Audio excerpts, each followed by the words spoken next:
जो श्रीलंका के बारे में हम बातें कर रहे थे, तो श्रीलंका के बारे में मैंने बताया कि श्रीलंका की ये नॉर्मल इन्फॉर्मेशन है। फिर बच्चों श्रीलंका के बारे में देखा जाए, श्रीलंका 1948 में बच्चों आजाद हुआ। श्रीलंका में बेटा पहले पुर्तगाली लोग वहां पर पहुंचे और कोलंबो को उन्होंने सेंटर बना करके अपना क्या कहते हैं अपना ट्रेडिंग स्टार्ट किया। और बच्चे लेकिन बाद में वहां पर ब्रिटिशर्स पहुंचे और ब्रिटिशर्स ने उसको अपने कब्जे में ले लिया, श्रीलंका को अपने कब्जे में ले लिया। और ब्रिटिशर्स भी वहां पर बेटे चाय वगैरह का बहुत ज्यादा बिजनेस होता है। आज भी बेटे कहा जाए तो श्रीलंका दुनिया में इतना छोटा कंट्री होते हुए भी दुनिया का तीसरा लार्जेस्ट भारत और इंडोनेशिया के बाद थर्ड लार्जेस्ट चाय का एक्सपोर्टर कंट्री है बेटा। और श्रीलंका को बेटा कुछ लोग चाय की कैपिटल भी कहते हैं, कैपिटल ऑफ टी भी श्रीलंका को कहा जाता है बच्चों। श्रीलंका को कैपिटल ऑफ टी भी कहा जाता है। और श्रीलंका को सबसे अच्छा नाम बेटे पर्ल ऑफ अरेबियन सी भी बोला जाता है, उन्हें इंडियन ओशन भी बोला जाता है।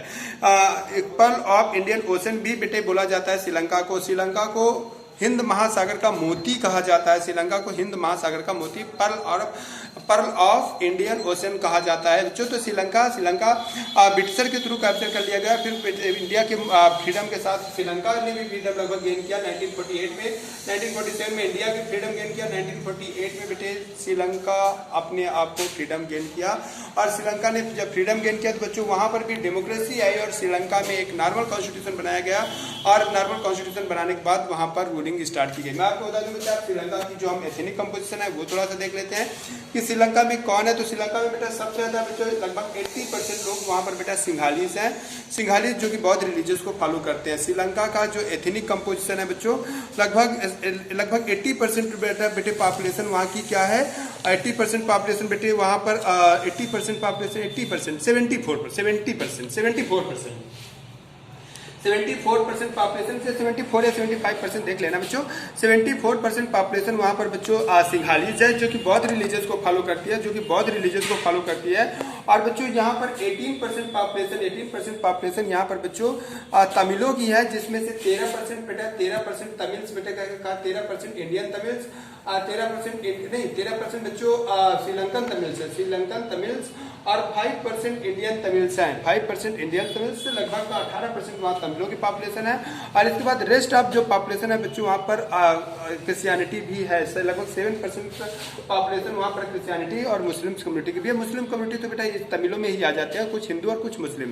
तो इस तरीके से बच्चों श्रीलंका का एथनिक कंपोजिशन देखा जाए, एथनिक कंपोजिशन ऑफ श्रीलंका देखा जाए तो 74% पॉपुलेशन बच्चों श्रीलंका की 74% पॉपुलेशन बच्चों 74% पॉपुलेशन ऑफ श्रीलंका बच्चों क्या नाम से सिंघालीज है, सिंघालीज जो कि बौद्ध रिलीजियस को फॉलो करती है। और 18% पॉपुलेशन बच्चों वहाँ की तमिल्स है, तमिल में से 13% श्रीलंकन तमिल्स है और 5% इंडियन तमिल्स है। मैं बच्चों बता दूं ये दोनों इंडियन तमिल्स ही हैं, ये तमिलनाडु से डिस्प्लेस होकर के वहाँ गए ब्रिटिश टाइम पे, जो बहुत पहले ले जाए गए बच्चों उनको ब्रिटिश तमिल श्रीलंकन तमिल कहा जाता है, जो बाद में ले जाए गए, रिसेंटली ले जाए गए और ब्रिटिशर्स के थ्रू, ब्रिटिश टाइम के थ्रू उनको हम लोग बेटा इंडियन तमिल्स के नाम से जानते हैं। इंडियन तमिल जो है वो मोस्ट ऑफ देम हिंदू और मुस्लिम रिलीजियस को फॉलो करते हैं, बच्चों। इंडियन तमिल जो है वो हिंदू और मुस्लिम रिलीजियस को फॉलो करते हैं। और बाकी बच्चों जो यहाँ पर सिंघालीज है वो 74% ये लोग बेटे बौद्ध रिलीजियस को फॉलो करते हैं। और ऐसा माना जाता है कि गौतम बुद्ध ने बेटा श्रीलंका के साथ हमारी जो रिलेशन रहे हैं वो बहुत पहले से रहे हैं, रामायण काल से रहे। जानते हो कि सीता जी को रावण ले गए थे, ऐसा कुछ है, क्या है मुझे नहीं पता। बस मैं एक दिन मॉडर्न रामायण देख रहा था, पता नहीं उसमें लड़के कुछ नाटक दिखा रहे थे, तो उसी में मैंने देखा कि किस तरीके से उन्होंने रिप्रेजेंटेशन किया। खैर छोड़ो, तो वो तो हम कहते हैं कि बहुत एंशिएंट टाइम से इंडिया और श्रीलंका के रिलेशन रहे हैं, चाहे वो रामायण टाइम रहा हो, चाहे बाद में बेटे आपका अशोका टाइम आया हो। अशोका के टाइम में भी हम लोग जानते हैं अशोक ने अपने लड़के महेंद्र और लड़की संघमित्रा को बहुत रिलीजियस के लिए का प्रचार करने के लिए श्रीलंका में भेजा था। तो बच्चों इस तरीके से श्रीलंका के साथ हमारे बहुत पुराने रिलेशन रहे हैं बच्चों। तो वहां पर जो ये आपके सिंघालीज है बच्चों, जब 1948 में देश आजाद हुआ तो वहां पर बच्चों 1956 में बाई 3 या 4 अमेंडमेंट के थ्रू बच्चों वहां पर मेजर टर्निज्म इम्प्लीमेंट कर दिया गया। मेजर टर्निज्म इंपॉर्टेंट वर्ड है। मेजर टर्निज्म को बेटा डिफाइन कैसे किया जाएगा, तो major टर्निज्म is a process, is a way by which the major community capture all the power of all the social, political and economical power of the minor community.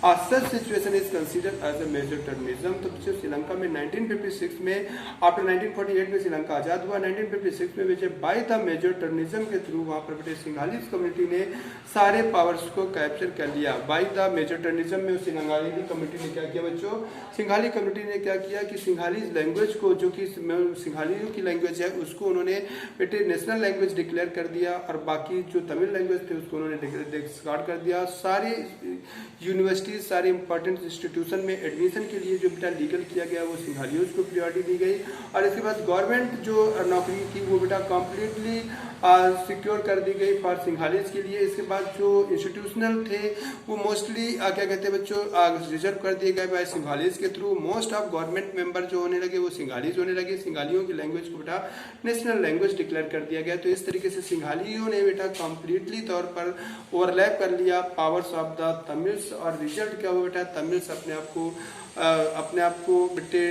Suppress समझने लगे और तमिलों ने बगावत कर दिया, तमिलों ने रिवोल्ट कर दिया अगेंस्ट द सिंघालीज के बीच में। और वो श्रीलंका एक ऐसे दौर पे चला गया, एक ऐसे सिविल वार में चला गया। सिविल वार कहा जाता है बेटे जब एक ही कंट्री के लोग आपस में राइट या किसी कारण को लेकर के आपस में विवाद करते हैं, आपस में लड़ाई करते हैं, तो उसे हम लोग बच्चों क्या कहते हैं, सिंघालीज वो सिविल वार कहते हैं। तो श्रीलंका एक सिविल वार के दायरे में चला गया। तमिलों ने अलग कंट्री की डिमांड करना शुरू कर दिया, एक ऑटोनॉमस सेक्टर की डिमांड करना स्टार्ट कर दिया नॉर्दर्न ईस्टर्न एरिया में जहां पर तमिलों का कंसंट्रेशन है। बच्चों जैसे श्रीलंका, तो श्रीलंका का ये पोर्शन जो नॉर्दर्न और ईस्टर्न का जो पोर्शन है यहाँ तमिलों का कंसंट्रेशन ज्यादा है। इस वजह से तमिलों ने बेटा एक डिमांड करना शुरू कर दिया कि हम एक सेपरेट कंट्री बनाएंगे या तो ऑटोनॉमी हमें चाहिए। और इस तरीके से मिस्टर प्रभाकरन की लीडरशिप में श्रीलंका के तमिलों ने एक लिटिल तमिल इलम स्टेट करके उन्होंने एक ऑर्गेनाइजेशन बनाया और उस ऑर्गेनाइजेशन ने बहुत ही ढेर सारे वायलेंसिव एक्टिविटी स्टार्ट कर दिया against the government of Tamil. तो बेसिक मेरे कहने का मतलब ये बच्चों कि एक तरफ हम देखते हैं जहां पर पावर शेयर की गई और सारे ग्रुप के लोग, सारे कंट्रीज के लोग ये समझने लगे बेल्जियम में कि कंट्री हमारा है, किससे देखते हैं प्रोग्रेसिव है, पीसफुल है, प्रॉस्परस है।